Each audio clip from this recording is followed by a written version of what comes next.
Welcome to Channel 7, RDHY, News at 9. This is Daryl Johnson, reporting the recent crisis in India that has caused over 100,000 farmers to commit suicide. The tragedy was caused by their exponential debt, owing to their purchases of genetically modified seeds. Tonight, we'll take a look at the controversy surrounding genetically modified crops in India and around the world.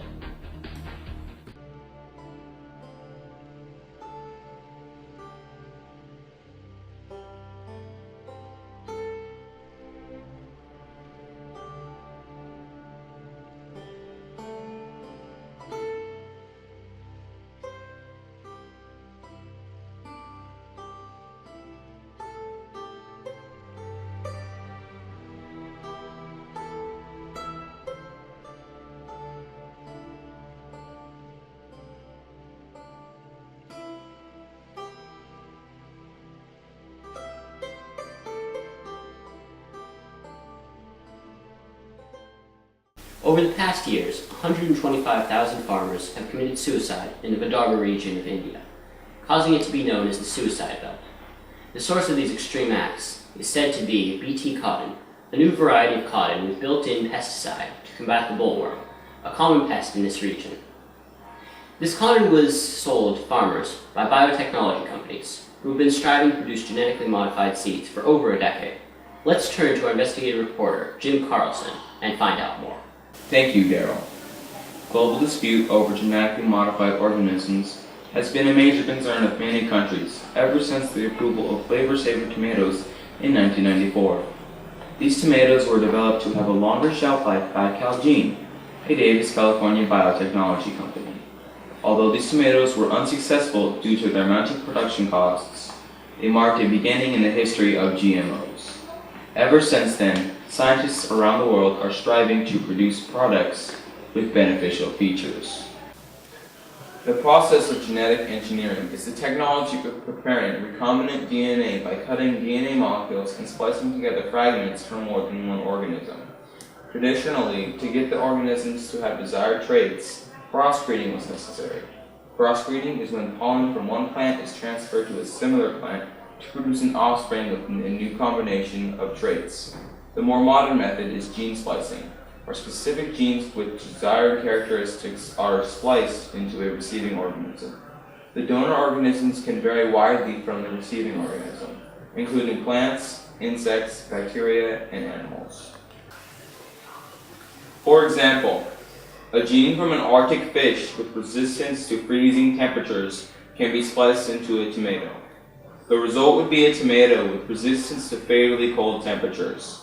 With this method, many genetically modified plants, commonly rice, soybean, corn, and cotton, are produced and sold to farmers around the world, including those in developing countries such as India. So this raises the ethical question. Should biotechnology companies be permitted to sell genetically modified seeds to developing countries around the world? We're here with experts on the subject, Ms. Lee and Mrs. Williamson. Welcome. First of all, tell us a little bit about yourself, who you represent, and your primary motives. My name is Sophie Lee, and I represent the company of Monsanto, leading biotechnology company in the world. And our motive is to deliver safe, genetically modified crops for farmers around the world. My name is Rhea Williamson, and I'm part of the organization Greenpeace, who is concerned about the possibility of negative impacts of GM seeds on the environment and in humans.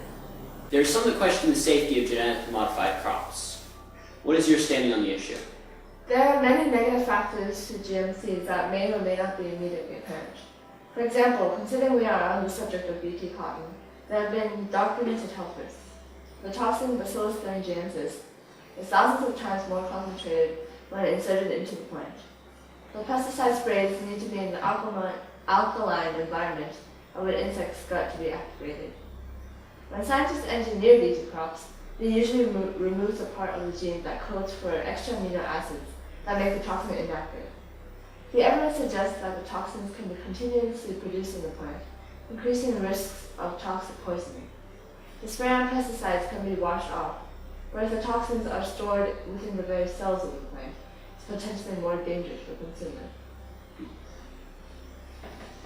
Well, although it is not mandatory in the United States, most, if not all, biotechnology companies go through most rigorous examination processes to ensure the safety of the products. The seeds do contain chemicals, however they are meticulously modified to be harmless to the human body. In Monsanto, all our GM seeds are submitted to the world's top scientific and regulatory bodies, such as the Food and Drug Administration, or the FDA, and have been declared safe. The arguments of unknown chemicals in our seeds are only theories and presumptions, and are without any solid evidence. So what are your standings in the environmental aspects surrounding genetically modified crops? Well, the use of genetically modified crops can trigger many other beneficial effects, including those on the environment. For example, our pest-resistant seeds and Roundup-ready seeds with built-in herbicides significantly reduce the amount of pesticide and herbicide sprays that are applied to crops every year. There are also seeds that require no fertilizers, which reduce water contamination. Moreover, many plants can be engineered to clean up heavy metal pollution from contaminated soil. Altogether, our seeds are made to be eco-friendly and contribute to the conservation of soil, water, and energy. Genes from other crops can be incorporated into other organisms not part of the agriculture, with bacteria and fungi acting as vectors. There might be problems with unintended harm to wild organisms. As a result, the wild plants could act differently, and they could compete with other organisms. Bt toxins kill many species of insect larvae indiscriminately. The potential large-scale wiping out of the insect population may cause an imbalance to the harmony of the rest of the food web. What is the future of genetically modified crops? Where will this lead? Who knows? The intentions behind genetically modified crops are essentially good. However, the current scientific progress has a ways to go before it should be declared safe. They should be carefully monitored, meaning that GM food should be labeled and tracked to ensure that there really is no harm being done to consumers. I also worry about the potential negative effects and difficulty in recalling the products. I'm hoping that GM foods will benefit and not harm the farmers and consumers in India. With genetically modified seeds, the possibilities are practically endless. Recently, researchers have developed modified rice that contains increased amount of vitamin A, aka golden rice, that could hopefully reduce blindness in children in developing countries. Moreover, high-value drugs such as hepatitis B vaccines can be mass-produced in GM bananas and be delivered around the world in a more efficient and effective way to those who need it. Scientists are also in stages of eliminating natural toxins and allergens in seeds. With further developments for GM seeds, we can have nuts without its allergenic proteins or potatoes without its natural toxins in the near future. All it takes is a smart and considerate path of development. Thank you for your time. Thank you. Now that we've heard the viewpoints of our guest experts, let's go to our field reporter in Wilmore, Kansas. Thank you, Daryl. My name is Sarah Chung, and I am here with Jamie Gonzalez, owner of Gonzalez's Cotton in Wilmore, Kansas, who has recently gained his fortune through genetically modified cotton. Thank you for your time, Mr. Gonzalez. Of course. Now, why would you recommend the use of GM crops? Transgenic crops carry many advantageous features, especially for those of us who farm with them. For instance, crops can carry heat and drought tolerance, as well as resistance to pesticide and herbicide. In result, we can avoid spraying excessive pesticide and herbicide, as well as prevent crop loss due to droughts and extreme weather. I see. And how often do you have to spray your crops with herbicide? In a normal season, I spray twice, once shortly after planting the crops, and once later in the season. Between these two applications of Roundup, I typically have no weeds in my fields. So how has the use of GM crops affected your profit? After I switched to genetically modified crops, I saw a large increase in profits due to several factors. First was the reduced labor costs, due to not having to hire people to pick weeds from my fields each year. Secondly, the new genetically modified crops delivered higher yields and resistance to droughts and other extreme weather that could wipe out my entire field. So, Mr. Gonzalez, do you know any others who have purchased Monsanto's crops? And how did the crops do? All the farmers here in Wilmore, Kansas have purchased crops from Monsanto. We all use Roundup Ready seeds and Roundup herbicide for our fields, and we've all had great success. Well, congratulations for your success, Mr. Gonzalez. However, there has been many farmers who have experienced severe defectiveness in GM crops. What is your response? I have not experienced any problems with genetically modified crops, like the ones experienced by farmers in India. However, if they follow the instructions, their crops should function as advertised. From what I've read, the seed packages says that the crops function best with irrigation and herbicide. I don't understand why farmers complain about this when, if they simply read the package, they could avoid the problem entirely. Well, thank you for your time, Mr. Gonzalez. Back to you, Darryl. Thank you, Sarah. However, genetically modified crops do not always end in profit for farmers. Let's go over to Christina Park. This is Christina Park, here in the Vidarbha region of India. I'm here with Rami Bijwash to talk about his father's death. First of all, I'm sorry for your loss. Can you describe to me how it came about? Well, 2 years ago, my father purchased BT cotton in hopes of a higher crop yield. The seeds cost a lot, and we had to make loans from the bank. In addition, the patent on Monsanto means that we have to continue to buy our seeds from the company instead of being able to use the seeds from our last plant. Sadly, the crop did not work as well as advertised, and we struggled to repay the loans. Eventually, the stress was too much for my father, and he committed suicide in hopes of getting money from the government.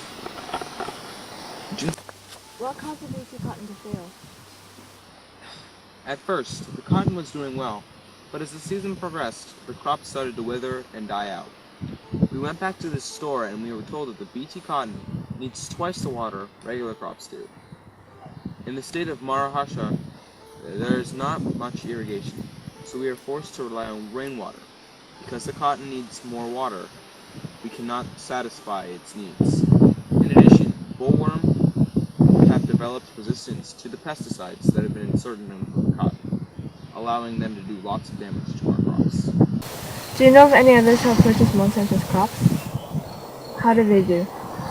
Well, almost all of my neighbors have bought the crop, and many have had the same results as us, leading to lots of suicides in our region. You have heard people argue that the failure of your crops shouldn't be blamed on Monsanto. What is your response? My father only purchased the crops because Monsanto claimed that they could produce a larger and better quality crop yield. They did not warn us the seeds could not survive without irrigation. They false advertised to trick us into making the biggest mistakes of our lives. Some people say the farmers are at fault because Monsanto told us that the crops would not work without the irrigation. Actually, Monsanto wrote it on the box, but we are not able to read, so we didn't know until it was too late. They should pay for their mistakes. Thank you, Christina. Today, we heard different views regarding genetically modified foods. GM crops may produce many beneficial results. However, they can also carry potential negative effects. In conclusion, the GM crop industry should be continued. However, it should also be strictly regulated, and the product should be labeled so that consumers may make informed decisions about what they eat. The companies should also be required to make sure that farmers are notified of their crops' needs and of their potential side effects. The innovation of genetically modified products contain many possibilities. However, it can only be done with careful development. This is RDHY, Channel 7 News. My name is Daryl Johnson, and thank you for watching.